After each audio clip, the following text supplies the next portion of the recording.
hartelijk welkom bij Reguit met Robinson. Een nieuwe debat het opgevlam oor die tweedaagse beraad wat 12 Afrikaner organisaties einde Februarie in die Kaap met die Thabo Mbeki Stichting gehou het. Die beraad het herinner aan Thabo Mbeki se dialoog met Afrikaners in Senegal in 1987 en dit is natuurlijk nog lang voor die nuwe bedeling.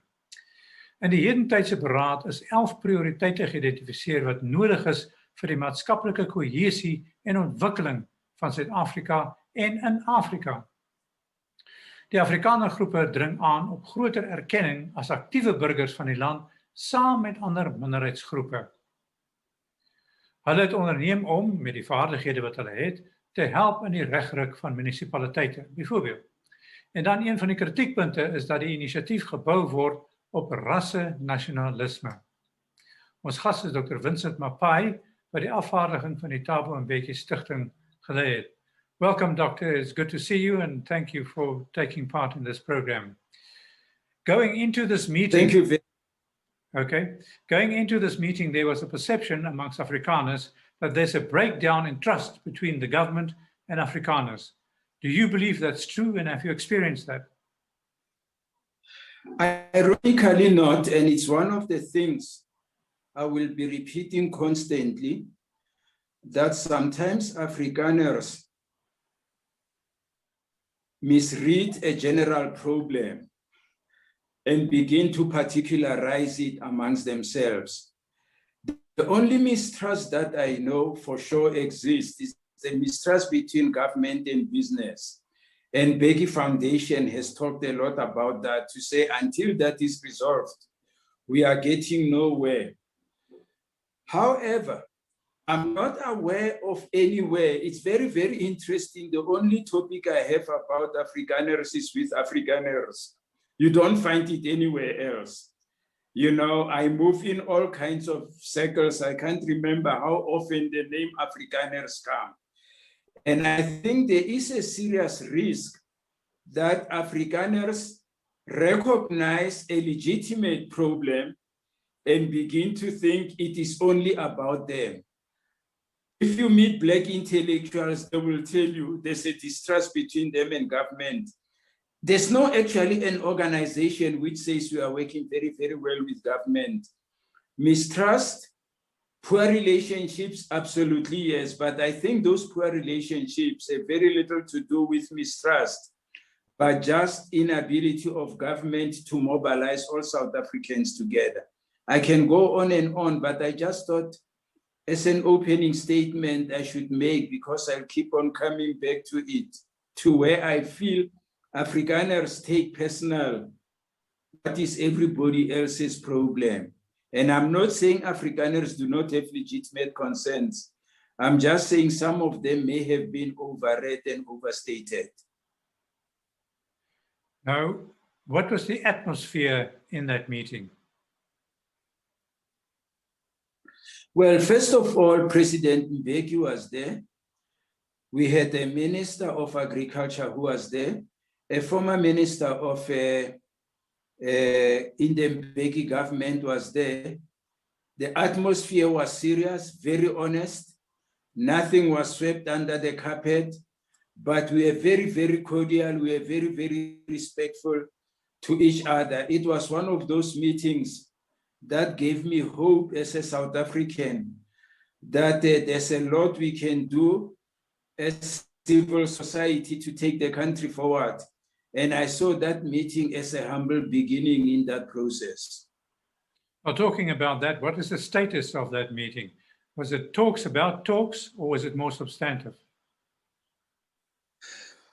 I think it was something in between there. What we were doing was we were trying to identify the key issues amongst Afrikaners, and we gave the balance of the meeting, quite a big slice of the balance of the meeting to Afrikaners. And I remember when Chris, who represented the Afrikaners, came to see me, and I said, what are the issues? He mentioned 3 or 4 things, and I said, Chris, we are wasting time. We are too politically correct. Chris Opperman. I said, go back. Don't worry about what we will like and we will not like. If it is, there are issues amongst Afrikaners, let's know them. And what this meeting was all about was crystallizing those issues. And I actually think all of them need to go forward. And this goes beyond this meeting to say, let us put nuts and bolts. There are issues. How do we think we can solve them? Issues around language, issues around cultural identity. What more do you want to see in there? How should it be done? So yes, we were not negotiating in the first place because that was not a negotiation forum. It was just a forum of South Africans honestly concerned about the future of the country and honestly concerned about one another. Why did former President Thabo Mbeki got involved with this process?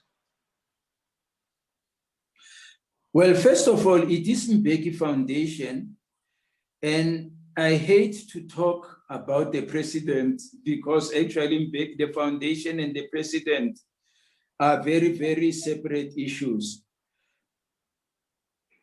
But Freek, if you cast your mind quite back, President Mbeki has been involved with Afrikaners from the mid-80s.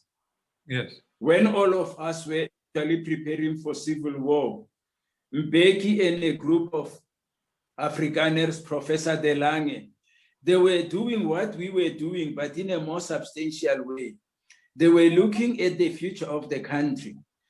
I think what everybody needs to understand, and every leader, both on the Afrikaners and on the foundation side or the ANC side or the black side, is that it doesn't matter what we think of each other, we are stuck with each other. And we just have to find a way. Sorry? Yeah. Someone like Flip Bates said that Afrikaners do not want to be prisoners of the past anymore, and that they're sick and tired of being insulted all the time, and they must just bear it, and that's it. Now, the problem is, in a meeting like that, are any of those sentiments, were any of those sentiments expressed? Well, I cannot remember specific things said, but, Flip, for me, was very, very exemplary in that meeting. He took a position as an Afrikaner, but he went to be beyond being an Afrikaner and so with himself within a bigger context. I think all of us acknowledge we have a very, very ugly past. We cannot bury it, but we should not be trapped into it. And I think what this initiative was trying to do, and it is a pity, one of the rules, and the correct rules is you cannot quote from this meeting who said what and who did not say what. But the reality is, I will cut Flip amongst those of the people that I thought became a real statesman in that meeting. And even before, as we were building it. Very difficult meeting, very difficult issues, all of us not knowing. We were grappling with issues, and I don't think we have finished that. And for me, that has been the whole point. Once you engage, you begin to grapple with issues. And if you give me another 6 seconds to say something that may probably not excite you. I remember the late Eugene Blanche was asked, have you ever met Mr. Mandela? He said, no, I haven't, and I don't want to meet him because every Boer who has met Mr. Mandela comes back confused. Now, Eugene Blanche put it differently, but he was making a fundamental point that once you engage, you cannot go into that process of engagement and come out of it exactly the same.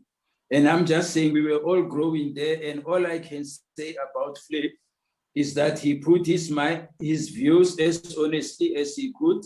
And from where I was sitting and from where I'm sitting, I did feel that he's taking the country forward.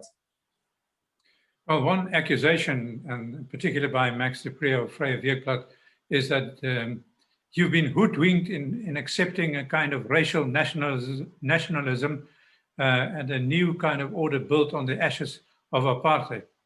What is your reaction to that?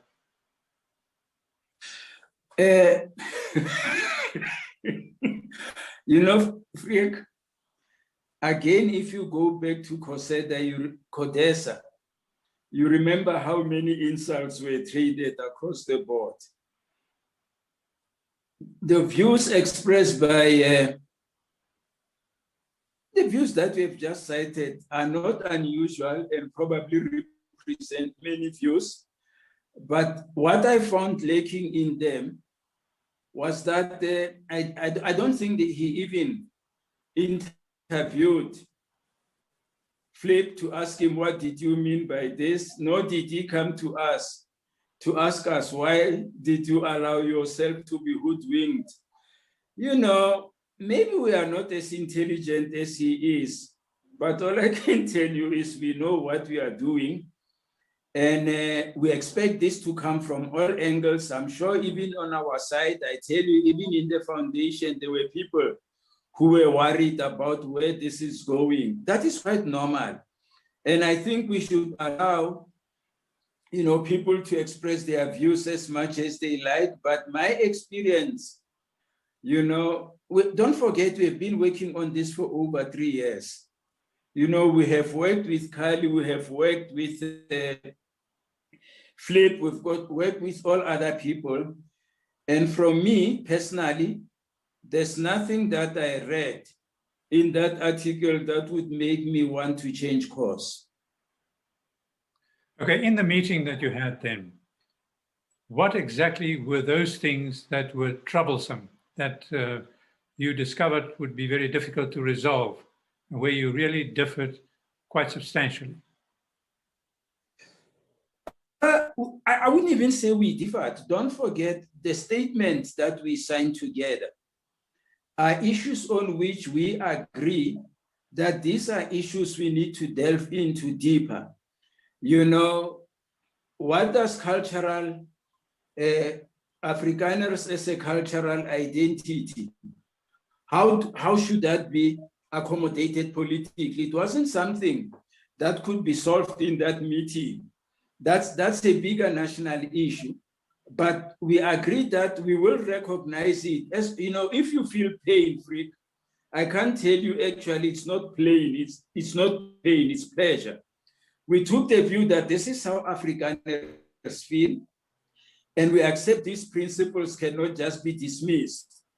Therefore, let us meet, accept that these principles are legitimate principles on their side, and that we are prepared to work with you to understand them fully and to see how we can present to the country a suggestion or a resolution on these issues. I mean, issues of cultural identity are not in dispute, but how do you want it expressed politically? Those are issues that we still need to express, to resolve. Number two, we were not talking to Afrikaners.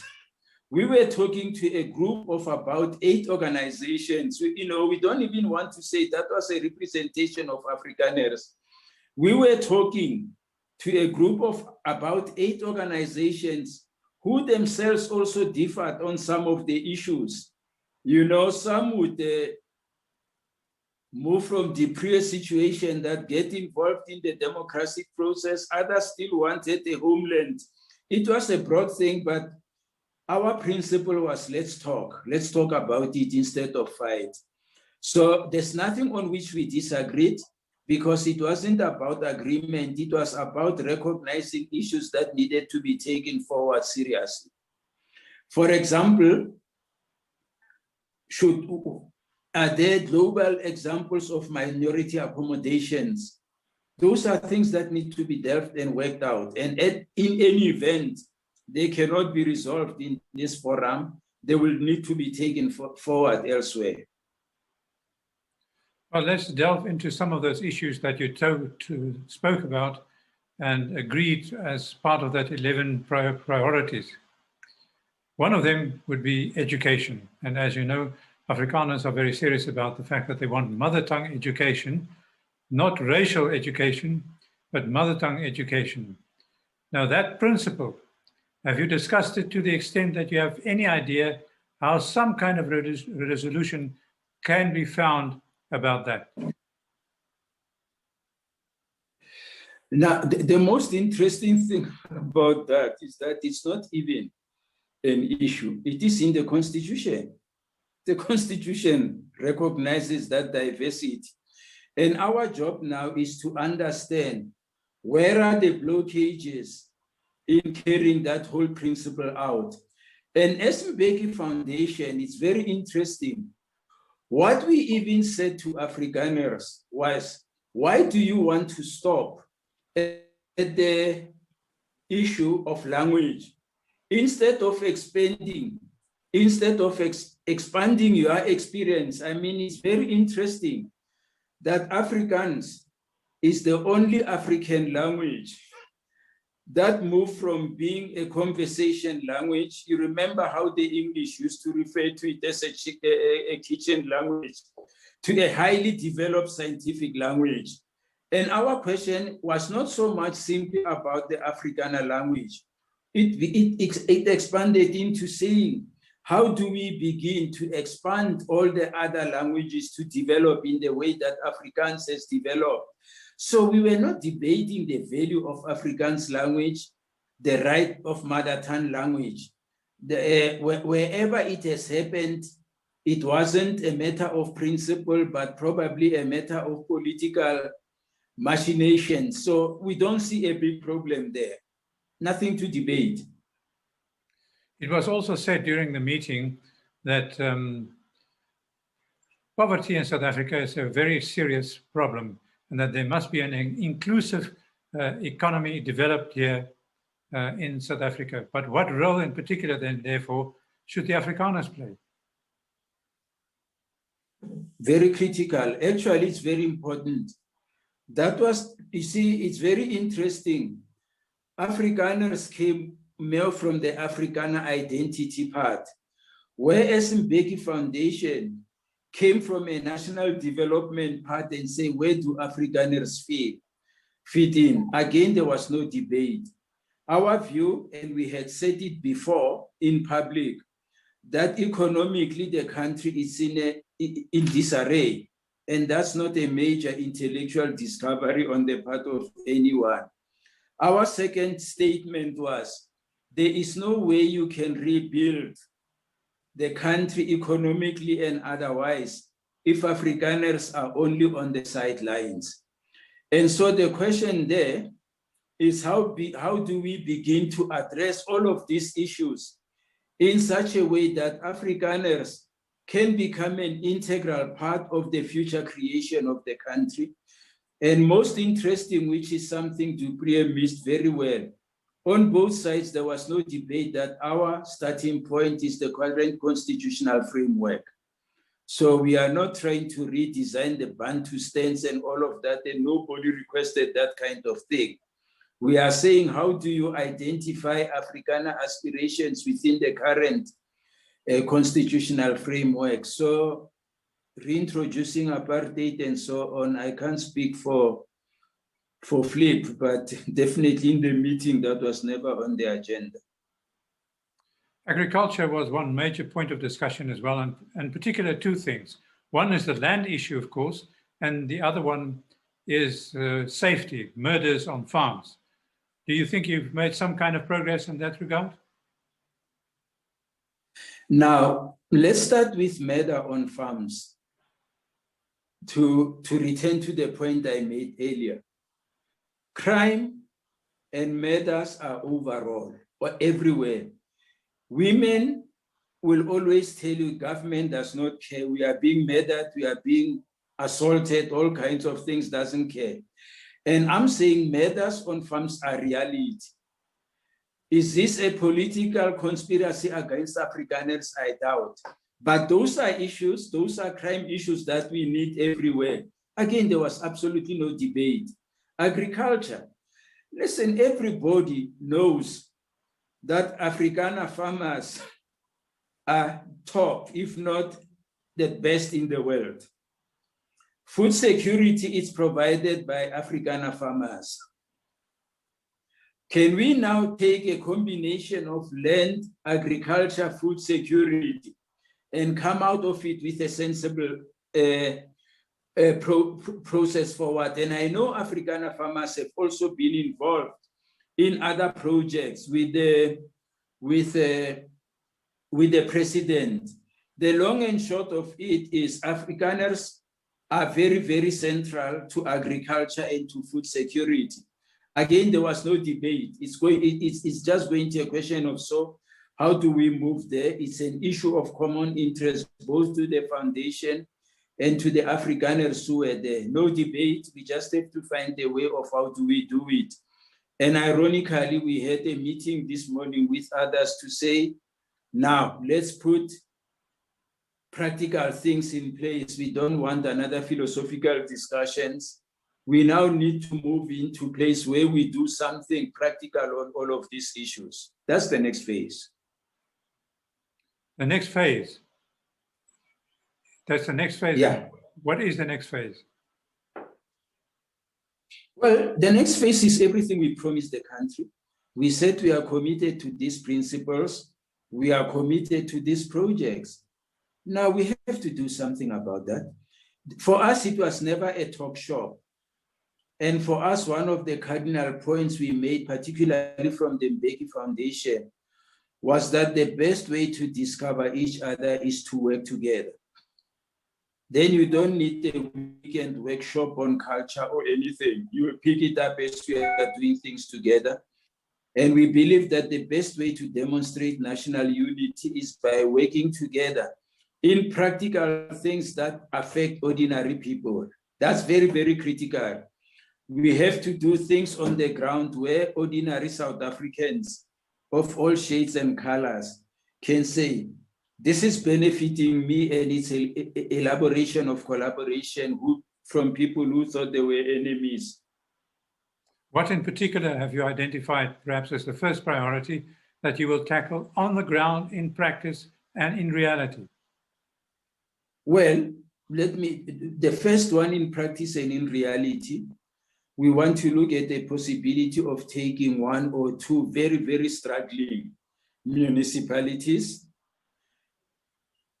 draw from people, Afrikaners, and other retired people who have been involved in municipalities to help them become wealthy, because our focus is in social delivery. So municipalities are going to be very, very important. Agriculture is going to be very, very important. So those are practical things. And when we talk about agriculture, we are not talking about massive commercial farmers, big business. We are talking about how it is going to begin on the ground. And the advantage of modern agriculture is that through the fourth industrial revolution and all kinds of things, you are no longer in a position where you need a massive, massive farm to be productive.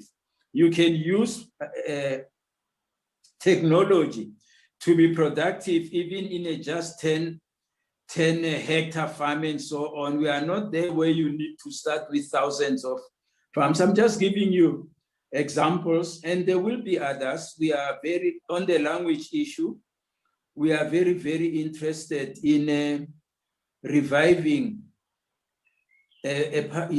publishers who are very, who produce lots of indigenous Xhosa book as a start. It has historical value.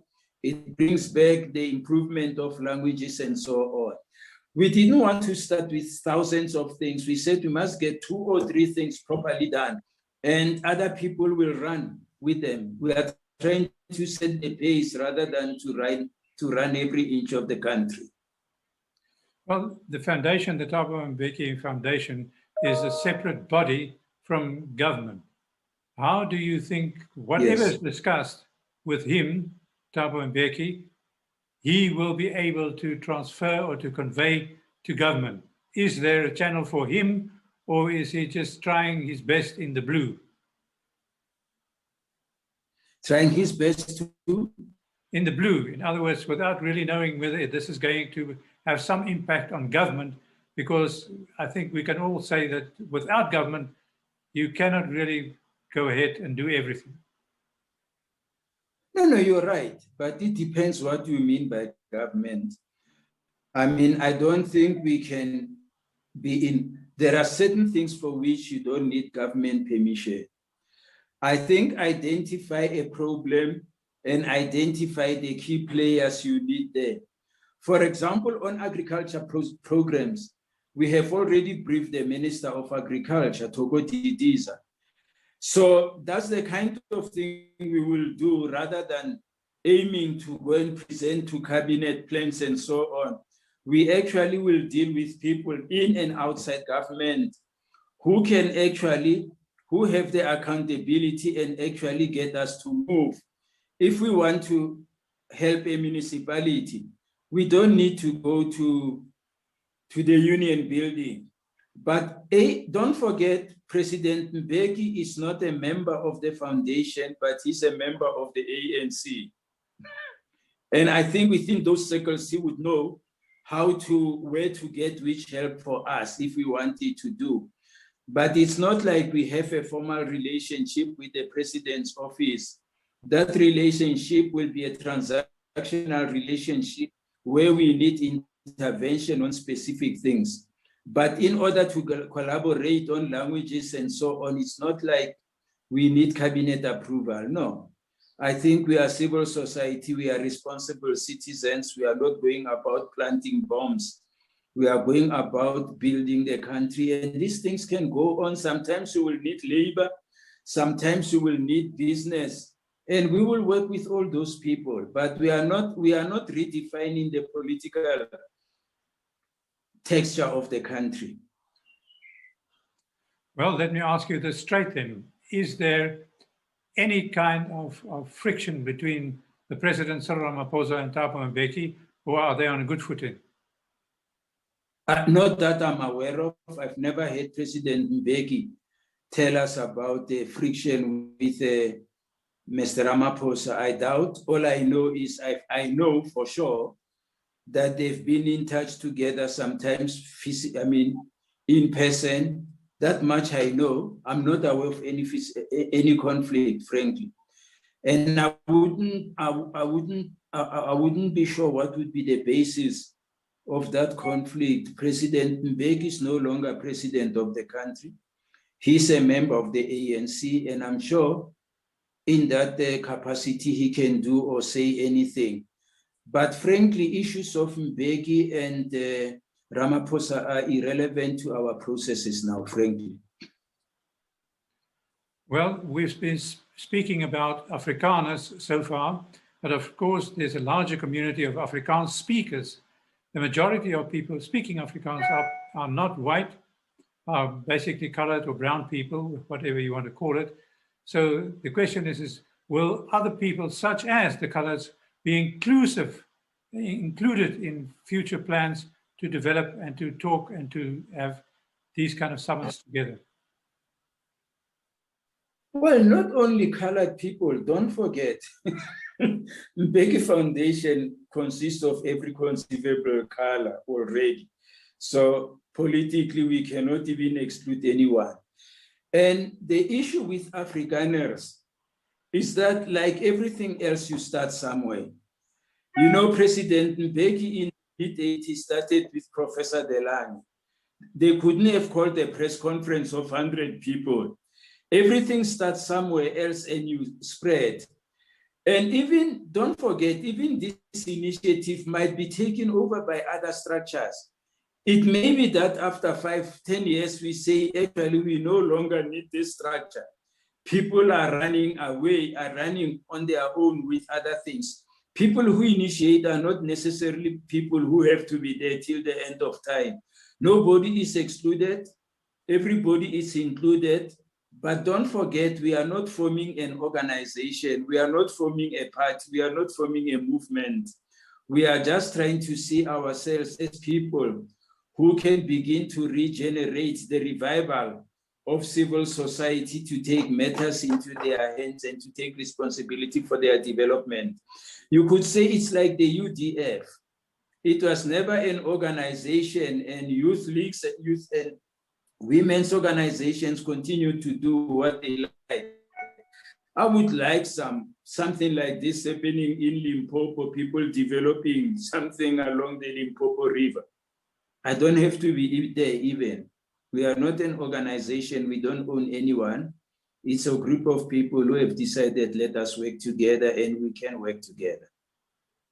Do you believe that meeting generated the kind of energy that can really take us forward and actually bring some kind of, shall we say, better relationships between Afrikaners and other people in the country? Well, first of all, I think that meeting has done one thing. It shows that there's still room for engagement rather than recriminations. I think it has demonstrated that. And I'm sure you watch rugby, there's always a player who comes from nowhere and scores a try. I think what this meeting did, it came from nowhere. Nobody was expecting it. And it got people to start thinking, are there other possibilities in here? Can we continue to engage? I think it has done that. But the long-term impact you cannot assess in 4 days, in 4 weeks. For me, the test of this is when we can show what are the practical consequences of engaging. If we engage to have braai and red wine, then nobody is going to take us serious. But to go back to the question you answered earlier, if people begin to see a development plan going ahead with all of us out of our academic gowns and in our short pants from all shades, pulling things together, working together, then I think it can mark an important turn in our development as a country. But let's wait and see. The onus rests on us before people can take us serious. Dr. Maphai, thank you very much and good luck. All of the best in your endeavors. Thanks, Freek. And I still recall our SABC days, but you and me have been out of it for quite some time. Have a lovely day. Thank you very much.